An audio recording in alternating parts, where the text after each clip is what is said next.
Soomaaliya oo goor dhow laga mamnuuci doono applicationada TikTok-ka, Telegram-ka iyo OneXBet-ka.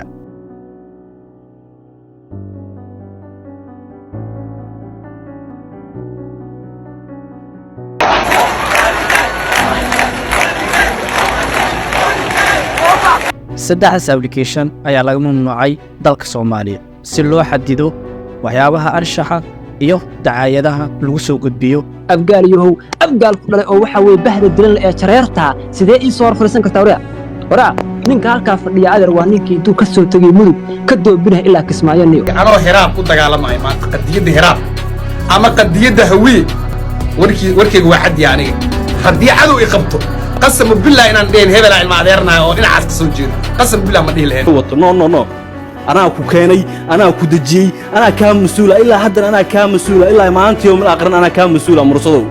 dowladda ayaa amar ka soo saartay adeeg bixiyaasha internetka inaana la isticmaalin wixii ka dambeeyo 24 Agoosti saddexdan application ee TikTok iyo Telegram-ka iyo OneXBet-ka. Canada ayaa ka mamnuucday application-ka TikTok sabab la xiriira security ahaan oo amniga. Senegal ayaa hakad ku soo bisay application-ka TikTok sabab cadaadis ugu yimid mucaaradka xataa waa diiday TikTok ya. Do business. This is street vendor Pai Gay. TikTok just doesn't work. I logged in to publish my video and sell something, but nothing works. I went to check the Wi-Fi, but nothing. I'd have to try the VPN just to be able to connect.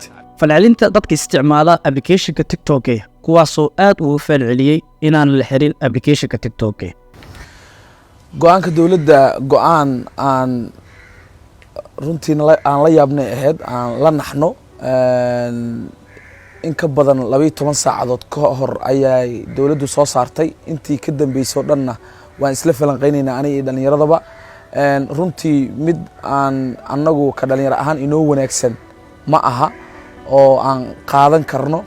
waxaa jiro dad badan oo ku ganacsado application TikTok oo adeegsado agabyadooda iyo waxyaabaha ay gadaan oo xayisiin ugu suubiyo. waxaa kaloo jiro dad xayisiimo ku suubiyaan oo lacag ku qaata ayagana kuwaas waa ka soo horjeesteen.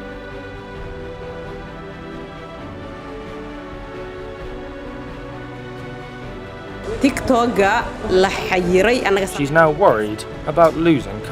yaa suubiya application-ka TikTok waxaa laga leeyahay application-ka TikTok dalka China ayaa laga leeyahay waxaana suubiyay Zhang Yimin waa aasaasaha ugu weyn shirkadda ByteDance taasoo application-ka TikTok suubisay waa shirkad caan ah oo laga yaqaan dalka China waxaana caan ku tahay application-kan TikTok waa shirkadda suubisay ee ByteDance. Zhang aasaasaha shirkadda ByteDance wuu iscasilay wuxuu ahaa markaasi gudoomiyaha shirkadda ByteDance. sanadii 2021 November ayuu iska casilay xilkaasi. isla bishii Mayne wuxuu iska wareejiyay qaybta loo yaqaan CEO oo isla sanadkaasina uu iska wareejiyay xilka CEO. sida la sheegay waxaa cadaadis ugu yimid dowladda Shiinaha sidaas darteed ayuu iskaga wareejiyay labada xil oo ka hayay shirkadda ByteDance. waxaa ka soo xigtay Forbes in application-ka TikTok laga suubiyo ku dhawaad lacag $100,000 ilaa $200,000.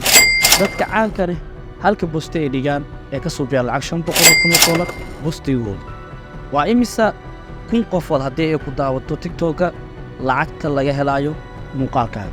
muuqaalkii TikTok ay ku daawato waxaa lacag ka heli kartaa kun qofood 0.02 ilaa iyo 0.04 lacag ku dhawaad ayaa helay.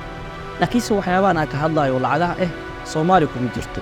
adiga ma isticmaashaa application-ka TikTok ma daawada ayaa tahay mis qof wax ku soo gudbiya ayaa tahay. Telegram-ka sidoo kale iyo application-ka OneXBet-ka ma isticmaashaa oo dhibaato kugu yeelanay go'aanka ay soo gaartay dowladda Soomaaliya. muuqaalka noo like gareey oo share gareey waa masantii muuqaalkeena asxaabta kala gaarsiiyay.